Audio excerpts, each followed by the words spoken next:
నమస్కారం ఘంటారావానికి స్వాగతం. ముందుగా ప్రధాన అంశాలు. కాళేశ్వరం పర్యావరణ అనుమతుల్లో అతిక్రమణలు, నష్టాన్ని పూడ్చే చర్యలపై కమిటీ నివేదిక కోరిన ఎన్జీటీ.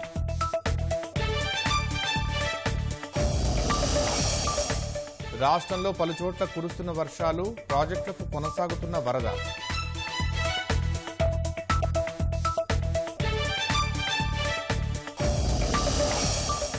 గుంటూరు జిల్లాలో డిజిటల్ అసిస్టెంట్పై వాలంటీర్ దాడి, వివాద పరిష్కారానికి యత్నిస్తున్న రాజకీయ నేతలు.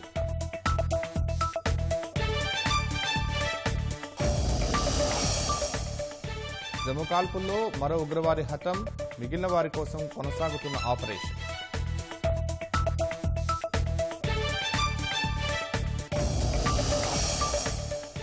H1B వీసా మధ్యంతర నిబంధనలపై పిటిషన్లు, వలసదారుల వల్లే ఉద్యోగ సృష్టి జరుగుతోందన్న పిటిషనర్లు.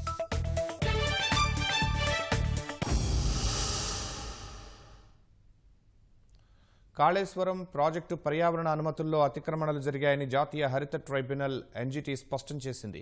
కాళేశ్వరం ప్రాజెక్టుపై తీర్పు వెల్లడించిన ఎన్జీటీ పర్యావరణ అనుమతుల్లో అతిక్రమణలు జరిగినట్లు గుర్తించామని వెల్లడించింది. ప్రాజెక్టు పూర్తయినందున ఉపశమన చర్యలు తీసుకోవాల్సిన బాధ్యత ఉందని పేర్కొంది. తాగునీటి ప్రాజెక్టు పేరుతో సాగు అవసరాలకు కూడా రూపకల్పన చేశారన్న ఎన్జీటీ వాటిని పరిగణలోకి తీసుకోవడంలో కేంద్ర పర్యావరణ శాఖ విఫలమైందని పేర్కొంది. విస్తృత ప్రయోజనాలు ఉన్నా పర్యావరణాన్ని పక్కన పెట్టలేమని, ప్రజా ప్రయోజనాలు పర్యావరణం రెండూ కలిసి నడవాల్సిందేనని ఎన్జీటీ తేల్చి చెప్పింది. పర్యావరణ ప్రభావ మదింపు లేకుండానే ప్రాజెక్టు నిర్మాణం చేపట్టారన్న ఎన్జీటీ అనుమతులపై కమిటీ ఏర్పాటు అవసరమని సూచించింది. పర్యావరణ ప్రభావం తీసుకోవాల్సిన చర్యలకు కమిటీ అవసరమని స్పష్టం చేసింది. 7 సభ్యుల నిపుణుల కమిటీని ఏర్పాటు చేయాలని కేంద్ర పర్యావరణ శాఖను ఆదేశించిన ఎన్జీటీ 2008-17 వరకు జరిగిన నష్టాన్ని పూడ్చేందుకు తీసుకోవాల్సిన చర్యలపై నివేదిక ఇవ్వాలని తెలిపింది. నెల రోజుల్లో కమిటీని ఏర్పాటు చేయాలన్న ఎన్జీటీ నిర్వాసితులకు పరిహారం, పునరావాసం అంశాలను అధ్యయనం చేయాలని పేర్కొంది. కమిటీ ఏర్పాటు తర్వాత 6 నెలల్లో అధ్యయనం పూర్తి చేయాలని, పురోగతిని కేంద్ర పర్యావరణ శాఖ కార్యదర్శి పర్యవేక్షించాలని స్పష్టం చేసింది.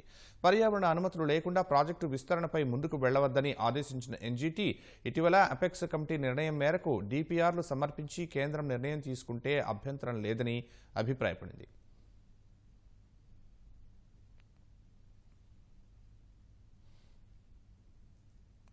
గుంటూరు జిల్లా అమరావతి మండలం యండ్రాయి గ్రామ సచివాలయంలో ఓ వాలంటీర్ వినోద్ డిజిటల్ అసిస్టెంట్ బాబురావుపై దాడి చేశాడు. వినోద్ తన వార్డు పరిధిలో కొత్తగా వచ్చిన రేషన్ కార్డు దరఖాస్తులను తీసుకొచ్చి బాబురావుకి ఇచ్చాడు. పని ఒత్తిడి వల్ల దరఖాస్తులు తర్వాత పరిశీలిస్తానని బాబురావు చెప్పడంతో వాలంటీర్ వినోద్ ఊగిపోయాడు. దుర్భాషలాడుతూ బాబురావుపై పిడిగుద్దులు కురిపించాడు. తోటి సిబ్బంది వారిస్తున్నా లెక్క చేయలేదు. సోమవారం జరిగిన ఈ ఘటనపై గ్రామ సచివాలయ సిబ్బంది ఉన్నతాధికారులకు ఫిర్యాదు చేశారు. రాజకీయ నాయకులు వివాదాన్ని సద్దుమణిగించే ప్రయత్నాలు చేస్తున్నారు.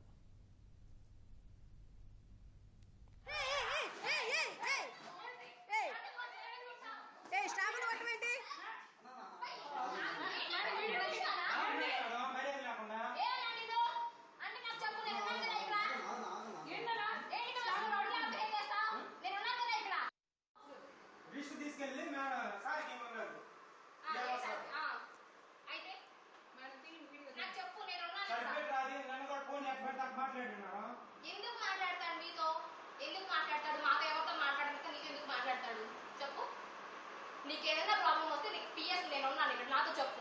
నువ్వు అలా డైరెక్ట్గా వెళ్ళకూడదు. ఏమనుకుంటున్నావు అసలు నువ్వు? అల్పపీడనం ప్రభావంతో తూర్పుగోదావరి జిల్లా కోనసీమ వ్యాప్తంగా వర్షాలు కురుస్తున్నాయి. కొత్తపేట నియోజకవర్గంలోని రావులపాలెం, ఆత్రేయపురం, ఆలమూరు, కొత్తపేట మండలాల్లో అర్ధరాత్రి నుంచి చిరుజల్లులు పడుతూనే ఉన్నాయి. రైతులు, వ్యవసాయ కూలీలు పనులకు వెళ్లేందుకు ఇబ్బందులు పడ్డారు.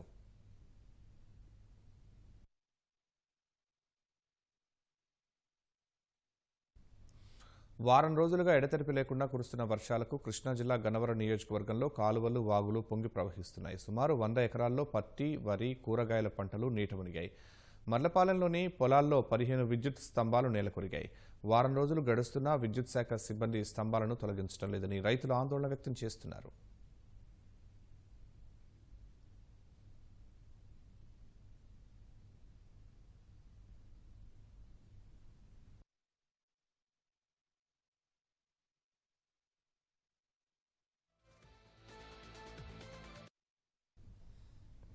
హైదరాబాద్కు మరో 2 రోజుల పాటు వర్షాలు ఉన్నాయన్న వాతావరణ శాఖ హెచ్చరికలతో లోతట్టు ప్రాంతాల ప్రజలను సురక్షిత ప్రాంతాలకు తరలించారు. బాలాపూర్ వద్ద ఓ శిబిరాన్ని మా ప్రతినిధి సతీష్ సందర్శించారు. అక్కడి నుంచి మరిన్ని వివరాలు ప్రత్యక్ష ప్రసారం ద్వారా అందిస్తారు. అదేవిధంగా మేర్పేట్ సంబంధించి తులసి నగర్ ఎన్క్లేవ్ మిగతా చుట్టుపక్కల ప్రాంతాల ప్రజలందరినీ కూడా వరద ముంచెత్తడంతో వారందరినీ తాత్కాలికంగా ఈ శిబిరానికి తరలించడం జరిగింది. కొంతమంది అర్ధరాత్రి కట్టుబట్టలతో బయటికి రావడం జరిగింది. ప్రాణాలు అరచేతిలో పెట్టుకొని పిల్లల్ని ఎత్తుకొని ఇటు రావడం జరిగింది. ఇలా దాదాపు ఈ శిబిరంలో దాదాపు 300 మంది ఉంటారు. సో 300 మంది కొంతమంది 4 రోజుల నుంచి, కొంతమంది వారం రోజుల నుంచి కూడా ఇందులో తలదాచుకుంటున్నారు.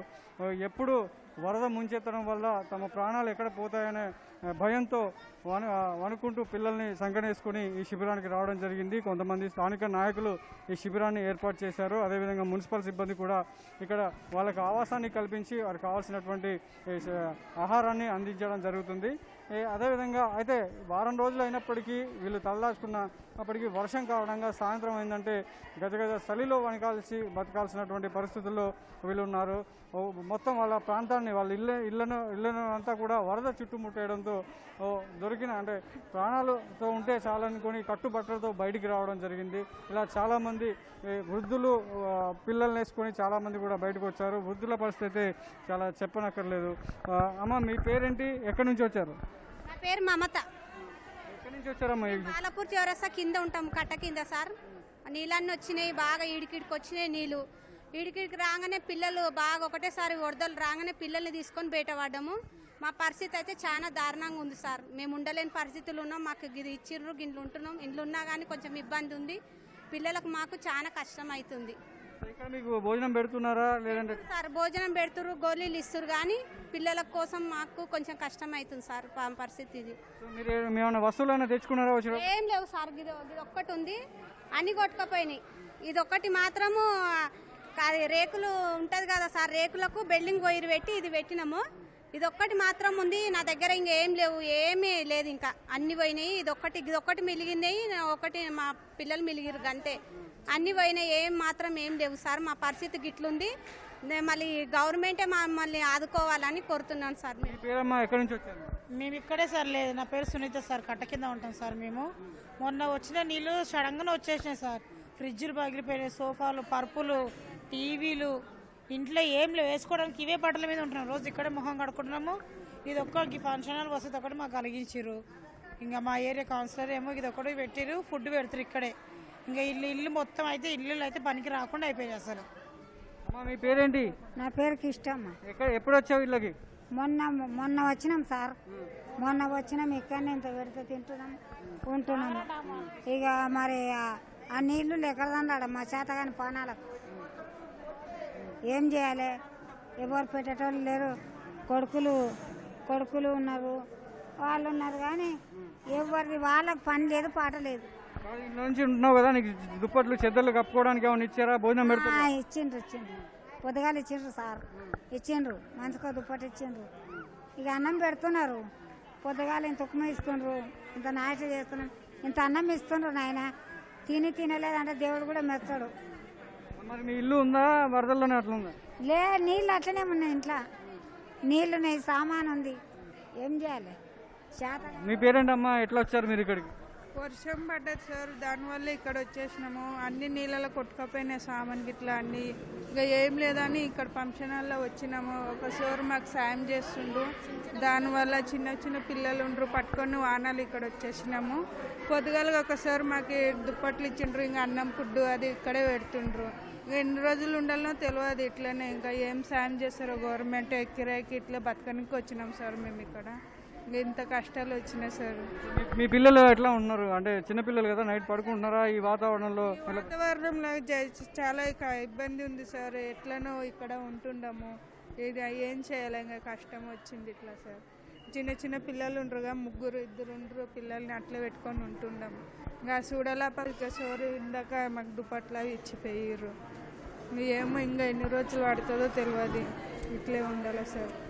ఏదో ఇంకా గవర్నమెంట్ తరపుకి వెళ్ళి ఏమైనా సహాయపడితే బాగుండే అని కోరుకుంటున్నాం సార్. అంతనే ఎక్కడో బతుకు తెరుగు కోసం ఎక్కడి నుంచో వచ్చి బాలాపూర్ చుట్టుపక్కల మీర్పేట చుట్టుపక్కల ప్రాంతాల్లో బతుకుతున్న వీరందరినీ కూడా ఒక్కసారిగా కురిసినటువంటి వర్షం మొత్తం కూడా వాళ్ళ ఇళ్లను ముంచెత్తడంతో తలదాచుకోవడానికి ఇక్కడికి వచ్చారు. కేవలం దాతలు ఇచ్చేటువంటి ఆహారంతో పాటు ఇక్కడ మున్సిపల్ సిబ్బంది ఏర్పాటు చేసినటువంటి శిబిరంలో వండిన ఆహారాన్ని తీసుకుంటూ పూట గడుపుతున్నారు. కానీ వాళ్ళ ఇళ్ళకి ఎప్పుడు వెళ్తామో తెలియని పరిస్థితుల్లో ఇక్కడ బిక్కుమంటూ గడుపుతున్నారు. కొంతమంది అయితే పెద్దలు వృద్ధులు చలికి తట్టుకోలేక గజగజ వణుకాల్సినటువంటి పరిస్థితి ఇక్కడ ఉంది. వాళ్ళకి తాత్కాలికంగా దుప్పట్లు అందించినప్పటికీ వాళ్ళలో ఇంకా భయం, ఆ వరద భయం వెంటాడుతూనే ఉంది. వాళ్ళ బతుకుదెరువు కోసం వచ్చిన వాళ్ళని వరద అంతా వాళ్ళ జీవితాన్ని మొత్తం కూడా చిన్నాభిన్నం చేసిందని ఆవేదన వ్యక్తం చేస్తున్నారు. కొంతమంది అయితే చంటి పిల్లలను తీసుకొని ఎక్కడికి వెళ్ళలేని పరిస్థితిలో ఉన్నారు. వీళ్ళకి సంబంధించి మగవారైతే బయటికి ఏదో పని కోసం వెళ్తున్నారే తప్ప వాళ్ళకి ఇక్కడ మళ్ళీ వచ్చి రాత్రి ఏంటంటే ఇక్కడ తలదాచుకుంటున్నారు. ఇలా దాదాపు వారం రోజులుగా ఇలాంటి పరిస్థితుల్లో ఉన్న వీరంతా కూడా మళ్ళీ తిరిగి ఇళ్ళకి ఎప్పుడు వెళ్తాము, మళ్ళీ వర్షం చినుకు పడితే చాలు వీళ్ళ గుండెల్లో గుబెలు అంటున్నటువంటి పరిస్థితుల్లో ఈ పునరావాస శిబిరంలో తలదాచుకున్నటువంటి వారు ఇబ్బందులు పడుతున్నారు. అయితే ప్రభుత్వం తమను గుర్తించి తమ దగ్గర ఉన్నటువంటి వస్తువులు కానీ అన్నీ కూడా వరదలో కొట్టుకుపోయాయి. ఒక ఆవిడ చెప్తున్నది, కేవలం ఆధార్ కార్డు ఒక రేకు చిక్కడం వల్ల ఆధార్ కార్డు నా దగ్గర ఉంది తప్ప మిగతా అన్నీ కూడా కొట్టుకుపోయాయి, కేవలం ఒంటి మీద ఉన్నటువంటి కట్టుబట్టలతో మాత్రమే ఉన్నామని చెప్పి ఆవేదన వ్యక్తం చేస్తున్నారు. ఇది ఒక తాత్కాలిక పునరావాస శిబిరంలో ఏర్పాటు చేసిన బాధితుల పరిస్థితి. కెమెరామెన్ రమేష్తో సతీష్, ఈటీవీ న్యూస్, బాలాపూర్.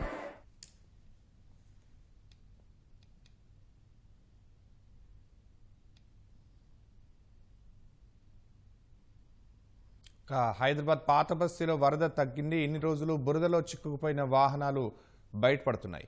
చాంద్రాయణగుట్ట అల్జుబైల్ కాలనీలో వరద కారణంగా పేరుకుపోయిన చెత్తను జీహెచ్ఎంసీ సిబ్బంది తొలగిస్తున్నారు.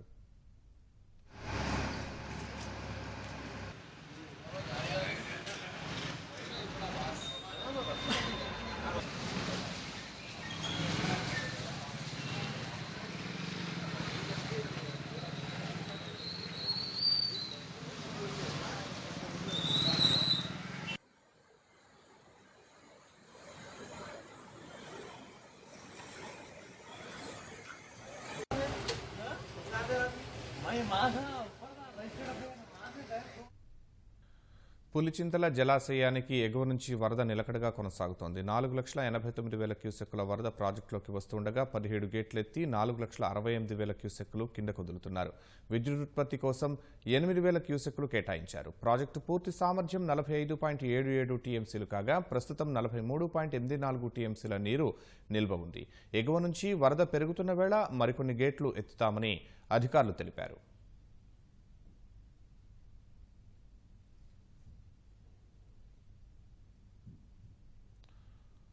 విశాఖ తెన్నేటి పార్క్ వద్దకు కొట్టుకువచ్చిన బంగ్లాదేశ్ నౌక సాల్వేజ్ ఆపరేషన్ దిశగా అడుగులు పడుతున్నాయి. నెల రోజుల్లో నౌకను సముద్ర జలాల్లోకి తీసుకువెళ్లాలని అధికారులు భావిస్తున్నారు. ఆ దిశగా చేపడుతున్న చర్యలను వివరిస్తున్న నేవ్షిప్స్ సంస్థ చైర్మన్ ఎండి భూపేష్తో మా ప్రతినిధి అనిల్ ముఖాముఖి ఇప్పుడు చూద్దాం. బంగాళాఖాతంలో వాయుగుండం ప్రభావానికి విశాఖ సాగర తీరానికి కొట్టుకువచ్చిన బంగ్లాదేశ్ సరకు రవాణా నౌకను తిరిగి సాగర జలాల్లోకి తీసుకువెళ్లేందుకు అవసరమైన ప్రక్రియ ప్రస్తుతం కొనసాగుతోంది. నావ్షిప్స్ మెరైన్ సర్వీసెస్ ప్రైవేట్ లిమిటెడ్ ఈ నౌకకు సంబంధించినటువంటి పర్యవేక్షణ బాధ్యతలను ఇక్కడ చూస్తూ ఉంటుంది. సీఎండి భూపేష్ గారు మనతో ఉన్నారు. మరిన్ని వివరాలు ఆయన అడిగి తెలుసుకుందాం. చాలా కాలం నుంచి ఈ నౌకకు సంబంధించినటువంటివన్నీ కూడా విశాఖ తీరంలో పర్యవేక్షిస్తున్నారు. అయితే గతంలో కూడా చాలా తుఫాన్లు వచ్చాయి. ఎప్పుడు ఇలాగా ఒక నౌక తీరానికి కొట్టుకురావడం అనేది జరగలేదు. ప్రస్తుతం ఇది ఎందుకు జరిగిందని మీరు భావిస్తున్నారు? వెస్సలు తాలూకా యాంకర్ డీపార్ట్ అయిపోయి ఇది టెనెటీ పార్క్ ఏరియాలో వెస్సల్ అగ్రౌండ్ అవ్వింది. దీనికి కారణం ఏం లేదండి. దీనికి ఇది యాక్చువల్లీ ఏంటంటే ఈ వెస్సల్ 19th వచ్చింది, 19th of last month వచ్చింది లోడింగ్కి. కానీ మెటీరియల్ రెడీనెస్ అవ్వడం వల్ల వెస్సల్ రోడ్స్లో వెయిట్ చేస్తుంది. ఈ లోపల మేము ఆల్టర్నేట్గా ఇంకో క్వాజైట్ స్టోన్ అని దానికి ఎక్స్పోర్ట్ చేయడానికి ఈ వెస్సల్లో ప్లాన్ చేసాం. సైక్లోన్ ఏదైతే ప్రభావం చూపించిందో ఆ సమయానికి ఇది ఇంకా డీప్ వాటర్స్ లో ఉండాలి, లేకపోవడం వలన ఇలా జరిగింది అని బయట చర్చ జరుగుతుంది. టెక్నికల్ గా ఎందుకని ఇది జరిగి ఉంటుంది? సార్ ఇప్పుడు డీప్ వాటర్ పోర్ట్ లో ఉండాలి, ఇవన్నీ రాంగ్ ఇన్ఫర్మేషన్ అండి. తత్తిమా వెసల్స్ అలాగైతే డీప్ సీలో ఉన్నాయో అది కూడా ఈ వెసల్ కూడా డీప్ సీలోనే ఉంది. ఆ వెసల్ లో కార్గో లేదు. First of all strong current and the wind speed almost ఒక 75 to 80 కిలోమీటర్స్ పర్ స్పీడ్ లో ఉంది. సో దానివల్ల ఏంటంటే వెన్ ద యాంకర్ తాలూకా ఎక్విప్మెంట్స్ ఎప్పుడైతే డిపార్ట్ అయిపోయాయో అప్పుడు vessel even though the engines are on she got drifted. అయితే దీన్ని తిరిగి వాటర్ లోకి తీసుకెళ్ళడానికి ఉన్న ఛాన్సెస్ ఏంటి? దానికి సంబంధించి మీరు ఎట్లాంటి చర్యలు తీసుకుంటున్నారు? మనకు ఆల్మోస్ట్ 5-6 డేస్ అయింది. ఇప్పుడు ఏంటంటే ఏదైతే కంపెనీ గిల్ మరీన్ అనే కంపెనీ ఉందో వాళ్ళేమొచ్చి ఇప్పుడు దానికి ఆయిల్ తీయడానికి గత 4 డేస్ నుంచి ప్రయత్నాలు చేసి షోర్ ట్యాంకులు కానీ, పంపులు కానీ, జనరేటర్ కానీ ఇవన్నీ అరేంజ్మెంట్స్ చేసుకొని ఫైనల్ గా ఇవాళ ట్రయల్ చేస్తున్నారు. ఇవాళ ఆ ఆయిల్ పంపింగ్ అవ్విన తర్వాత దెన్ ఓనర్ ఎవరైతే షిప్ తాలూకు ఓనర్ ఉన్నారో they are talking to different salvage companies అండి. ఎందుకంటే సాల్వేజ్ ఆపరేషన్స్ అనేది అది ఎప్పుడు చాలా రేర్ కేసెస్ లో జరుగుతాయి అండ్ అది చాలా ఎఫిషియెంట్ ప్రామినెంట్ కంపెనీస్ కావాలి. మామూలు చిన్న చిన్న కంపెనీస్ చేయలేవు. అటువంటి కంపెనీస్ అవైలబిలిటీ ఇండియాలో చాలా తక్కువ ఉన్నాయి. సో మోస్ట్ ప్రాబ్లీ వీళ్ళందరూ ఎక్స్పర్ట్స్ ఎక్కడంటే సింగపూర్ కానీ, న్యూయార్క్ కానీ, యుఎస్ఏ కానీ అక్కడ అవైలబిలిటీ ఉంటారు. వాళ్ళతో డిస్కషన్స్ జరుగుతున్నాయి. మేబీ ఇన్ డే ఆర్ 2 ఎవరో ఒక కంపెనీ అపాయింట్ అవుతారు. వాళ్ళు అపాయింట్ అయిన తర్వాత వాళ్ళు అప్పుడు స్పాట్కి వచ్చి వాళ్ళ తాలూకా ఎక్స్పర్టైజ్ ఐడియాస్ అండ్ వ్యూస్ తో దీనికి వాళ్ళు ప్రాపర్ గా మెరీన్ ఎక్విప్మెంట్స్ అన్ని పెట్టుకొని they will do the salvage operation successfully. ఇందులో హ్యూజ్ ఆయిల్ లోడ్ ఉందని చెప్తున్నారు. దాన్ని అంతా ఇప్పుడు తరలిస్తున్నారు. ఎలాంటి జాగ్రత్తలు తీసుకుంటున్నారు? వెసల్ లో ఉన్నది 41 టన్స్ అంటే 41,000 లీటర్స్ ఆఫ్ ఫ్యూల్ ఆయిల్ ఉంది. దానికి అంత ప్రికాషనరీ మెజర్స్ గా అన్ని డిపార్ట్మెంట్స్ తరఫు నుంచి మాకు సపోర్ట్ ఉంది. Like Vizag port, Indian navy, coast guard, దాని తర్వాత mercantile marine department, local police department, forest department వీళ్ళందరూ మాకు చాలా కోఆపరేట్ చేస్తున్నారు. విశాఖపట్నం పోర్ట్ తాలూకా ఎంటైర్ టీమ్ ఇక్కడే ఉంది and they are very confident and they are very serious on this issue and definitely oil pollution అని ఏం ఉండదండి. ఇప్పుడు సముద్రంలోకి తీసుకువెళ్ళడానికి అవసరమైన కంపెనీస్ కూడా ముందుకు వస్తున్నాయి అంటున్నారు. అంటే ఇటువంటివి ఇంతకు ముందు ఎక్కడైనా జరిగాయా? వాటిని సక్సెస్ఫుల్ గా వాటర్ లోకి తీసుకువెళ్లారా? అఫ్ కోర్స్ కొన్ని ప్లేసెస్ లైక్ కాకినాడలో, ఒరిస్సా పారాదీప్ లో, గోపాల్పూర్ పోర్ట్ దగ్గర కొన్ని జరిగాయి. దానికి సాల్వేజ్ ఆపరేషన్స్ అనేది సక్సెస్ఫుల్ అవ్వింది. As per the present conditions చూస్తుంటే ఈ పర్టికులర్ అప్లోడ్ చేయడానికి మినిమం 20-25 డేస్ పడుతుందండి. అది కూడా నేను తక్కువ సైడ్ లో చెప్తున్నాను. ఇట్ ఆల్ డిపెండ్స్, వెదర్ మీద డిపెండ్ అవి ఉంటుంది, నెసరీ పర్మిషన్స్ మీద ఉంటుంది, ఎక్విప్మెంట్స్ కావాలి. ఇక్కడ మీరు చూస్తున్నారు రోడ్ ఎటువంటి ఎలాగుందో రోడ్ ఇక్కడ చాలా ఈవెన్ ఐటమ్స్ తెచ్చుకోవడం కూడా చాలా కష్టం అవుతుంది. సో ప్రాబబ్లీ మాక్సిమం 25 డేస్ అలాగ అవుతుంది. Subject to all fair weather conditions, subject to అందరు అప్రూవల్స్ రావాలి. ప్రస్తుతం విశాఖ తెన్నేటి పార్క్ వద్ద ఉన్నటువంటి బంగ్లాదేశ్ సరుకు రవాణా నౌకను తిరిగి సముద్ర జలాల్లోకి తీసుకువెళ్లడానికి ఉన్న అవకాశాలపై డాక్టర్ భూపేష్ గారు చెప్తున్న వివరాలు. కెమెరా పర్సన్ సిహెచ్ శ్రీనివాస్తో Anil, ETV news, Visakha. Party పదవుల్లో అత్యధిక అవకాశాలతో తెలుగుదేశం బీసీల పార్టీగా మరోసారి రుజువైందని యనమల రామకృష్ణుడు అన్నారు. తెలుగుదేశం పార్టీ సంస్థాగత కమిటీల్లో బీసీలకు పెద్దపీట వేసినందుకు అధినేత చంద్రబాబుకు ధన్యవాదాలు తెలిపారు. 2 రాష్ట్రాల సైకిల్ సారథులు బీసీలేనని యనమల గుర్తు చేశారు. వైకాపా ప్రభుత్వం బీసీలకు అన్యాయం చేసిందన్నారు. స్థానిక సంస్థల ఎన్నికల్లో బీసీల రిజర్వేషన్లు సగానికి పైగా తగ్గించిన వైకాపా సర్కార్ ఆదరణ పథకం రద్దుతో వెనుకబడిన వర్గాల పొట్టకొట్టిందని మండిపడ్డారు. భాజపా అధికార ప్రతినిధి లంకా దినకరను ఆ పార్టీ సస్పెండ్ చేసింది. పార్టీ అనుమతి లేకుండా టీవీ చర్చల్లో పాల్గొన్నారంటూ దినకర్కు జూలైలో షోకాజ్ నోటీస్ ఇచ్చారు. దానికి దినకర్ ఇచ్చిన వివరణపై సంతృప్తి చెందకపోవడంతో సస్పెండ్ చేస్తున్నట్లు ప్రకటన జారీ చేశారు. సార్వత్రిక ఎన్నికల ముందు వరకు తెలుగుదేశం అధికార ప్రతినిధిగా పనిచేసిన లంకా దినకర్ ఎన్నికల ఫలితాల తర్వాత కమలం తీర్థం పుచ్చుకున్నారు.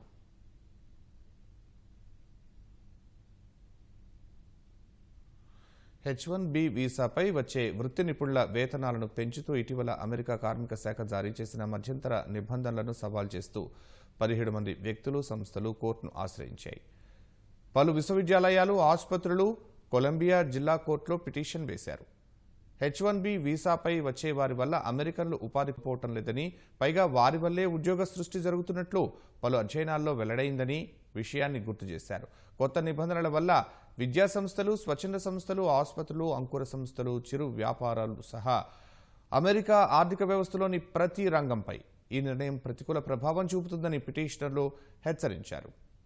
కోవిడ్-19 సంక్షోభంలో మార్కెట్ను, అమెరికా ఉపాధి మార్గాల్ని సరిగా అవగాహన చేసుకోకపోవటం వల్లే ఇలాంటి నిర్ణయాలు తీసుకుంటున్నారని అభిప్రాయపడ్డారు.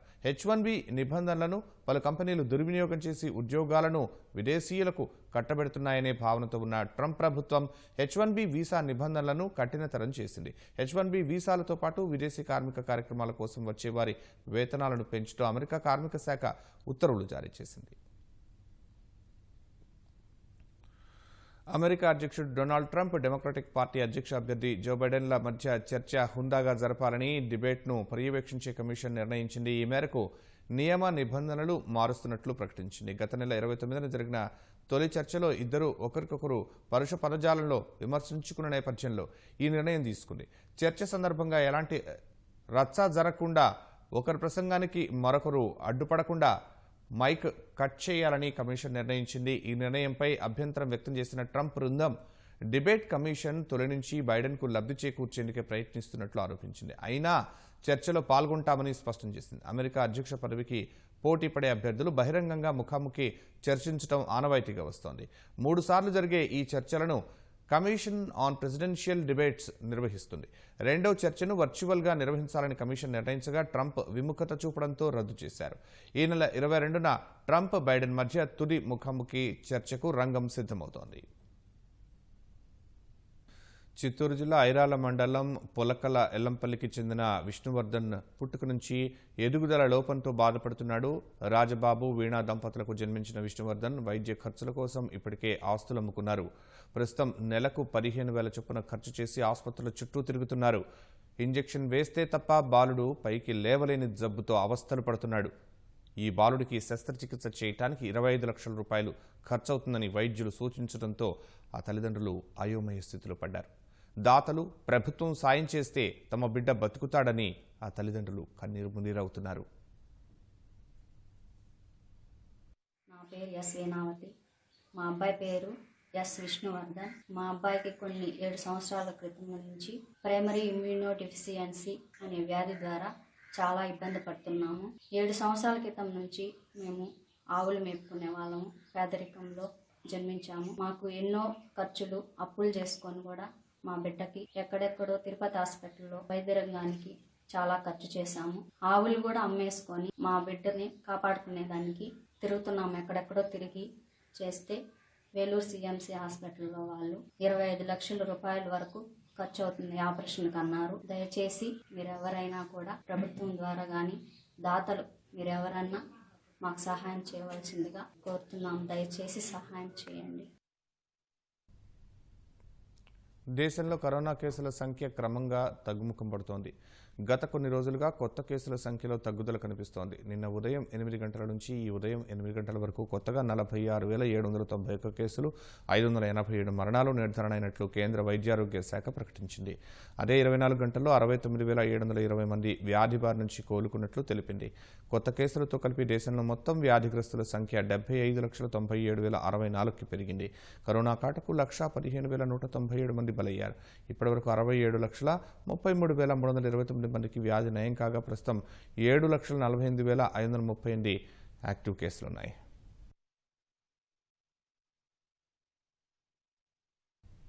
తెలంగాణలో మరో 1,486 కరోనా కేసులు, 7 మరణాలు నమోదయ్యాయి.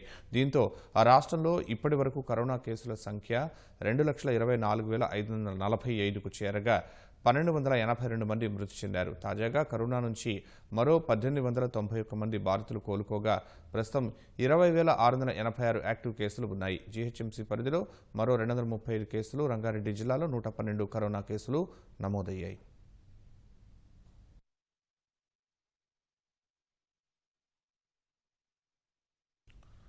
తిరుమలలో వైభవంగా నవరాత్రి బ్రహ్మోత్సవాలు జరుగుతున్నాయి. శ్రీవారు మోహిని అవతారంలో దర్శనమిస్తున్నారు.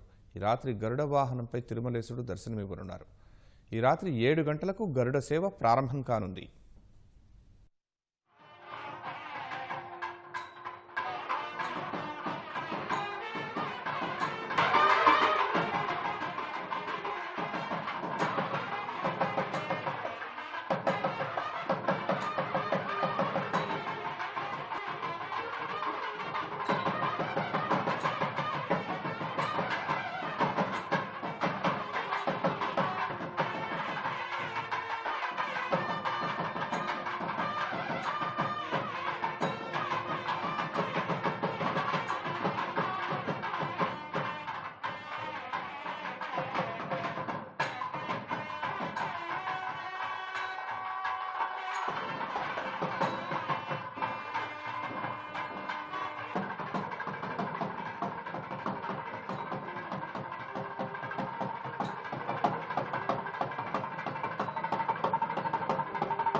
తిరుమల శ్రీవారిని నటుడు సాయి కుమార్ దర్శించుకున్నారు. ఈ ఉదయం వీఐపీ ప్రారంభ దర్శన సమయంలో సతీ సమేతంగా స్వామివారి సేవలో పాల్గొన్నారు. తిరుపతి పరిసరాల్లో జరుగుతున్న సినిమా చిత్రీకరణలో పాల్గొనేందుకు వచ్చినట్లు సాయి కుమార్ తెలిపారు.